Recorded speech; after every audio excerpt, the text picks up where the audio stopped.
Dear students, in the series of lectures on operation research, we are studying non-linear programming. So, in this lecture, we are studying separable convex programming. So, we take an example. Maximize z equal to x1 plus x2 4 subject to condition 3x1 plus 2x2 square less than equal to 9 and x1 greater than equal to 0, x2 greater than equal to 0. तो अपन step by step चलते हैं. First step में क्या करना है कि जो objective function अगर मिनिमाइजेशन का है तो उसको मैक्सिमाइजेशन में कन्वर्ट कर लें. तो यहाँ वो ऑलरेडी मैक्सिमाइजेशन का है तो हमें कुछ नहीं करना है. Make all B is positive, तो यहाँ जो बी आई 1 है 9 वो भी पॉजिटिव है, तो यहाँ हमें कोई चेंज नहीं करना है. अब जो ऑब्जेक्टिव फंक्शन और कंस्ट्रेंट्स हैं वो फंक्शंस क्या हैं, सेपरेबल हैं. यानी z इक्वल टू x1, इसको अपन कह दें f1 x1, और सेकंड पार्ट x⁴ को अपन कह दें f2 x2. तो ये दोनों सेपरेबल हैं. इसी तरह कंस्टेंट में पहले फंक्शन को अपन कहते हैं g11 x1 equal to 3x1 और g12 x2 equal to 2x2 square. तो दो यहाँ नॉन लीनियर हैं और दो यहाँ लीनियर हैं. तो जो लीनियर हैं उनके बारे में तो अपने को सोचना ही नहीं है. अब अपने को केवल जो नॉन लीनियर फंक्शन है उनका अप्रॉक्सीमेशन करना है एक लीनियर फंक्शन में.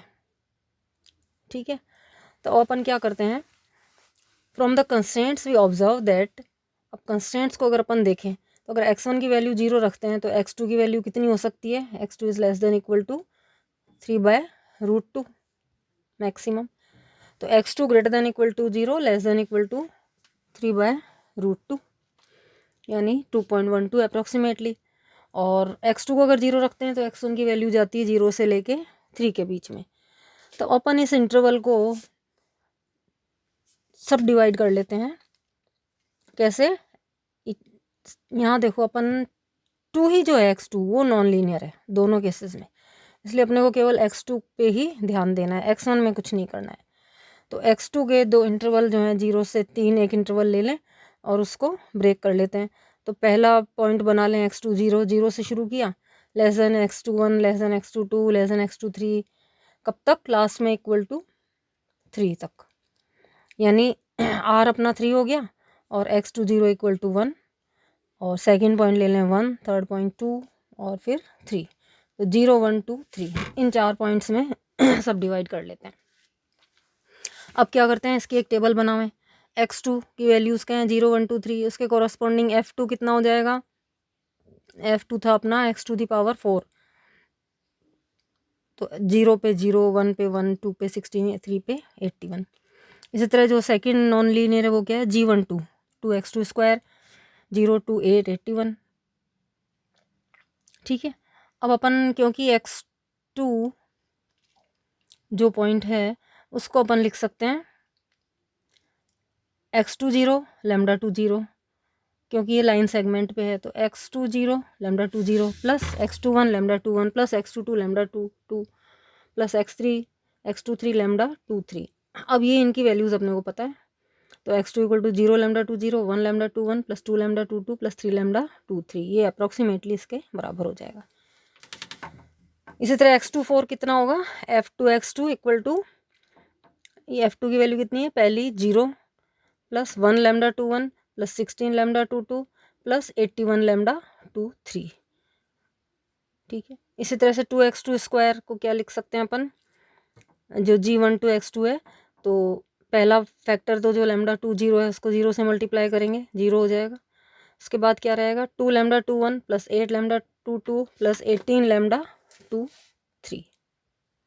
ये वैल्यूज़ आ गई अपने पास अब. ठीक है, ये वैल्यूज़ अब आप अपने प्रॉब्लम में पुट कर दो. तो प्रॉब्लम अपनी क्या थी, maximum z equal to x1 plus x2 4, x2 4 की जगह क्या रखेंगे, ये λ2 1 प्लस 16 λ2 2 प्लस 18 λ2 3 81. और कंस्ट्रेंट्स में रखेंगे तो 3x1 प्लस 2 x2 स्क्वायर की जगह 2 lambda 2 1 plus 8 lambda 2 2 plus 18 lambda 2 3। ठीक है, और से सर एक स्लैक वेरिएबल s1 ऐड करके इक्वेशन में कन्वर्ट कर लिया। तो इनिशियली अपना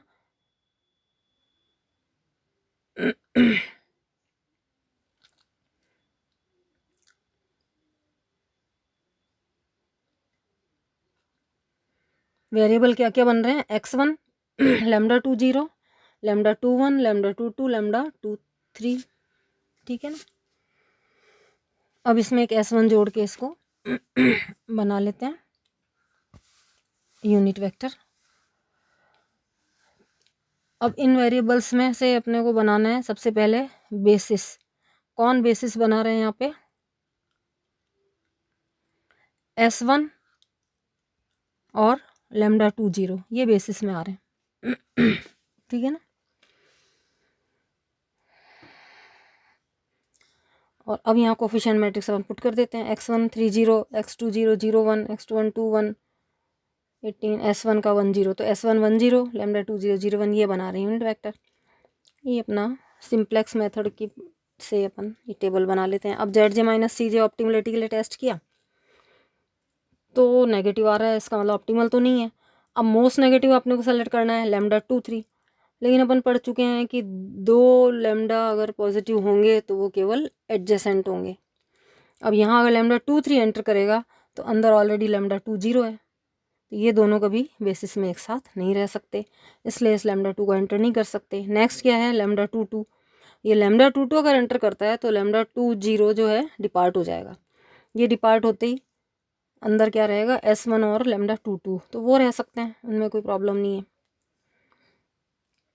ठीक है, और इसके कॉरस्पॉन्डिंग आउट गोइंग अपना फिर क्या हो जाएगा, इनकमिंग तो हो गया लैम्डा 2 2, आउट गोइंग के लिए मिनिमम रेशियो निकालें तो 9/8 1/1, मिनिमम हो गया 1, एरो बनाया तो ये बन जाएगा लैम्डा 2 0 आउट गोइंग और 1 अपना की एलिमेंट। जैसे सिंप्लेक्स मेथड से सॉल्व करते हैं, फिर की एलिमेंट को 1 और दूसरे एलिमेंट को 0 बनाते हैं रो ट्रांसफॉर्मेशन लगा के, फिर जेड जे माइनस सी जे कैलकुलेट करें।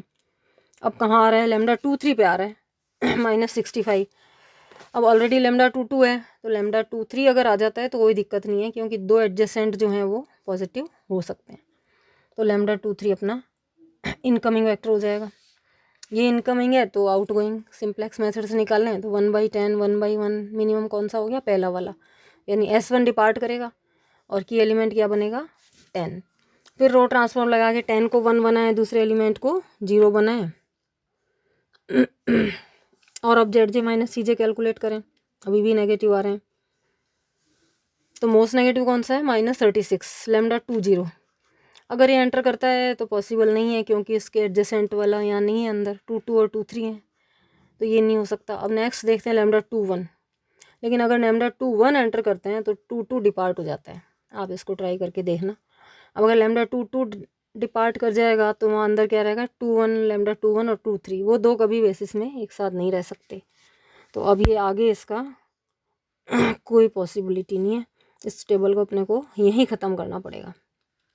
तो अपना सॉल्यूशन क्या हो गया, lambda 2 3 equal to 1/10, lambda 2 2 equal to 9/10।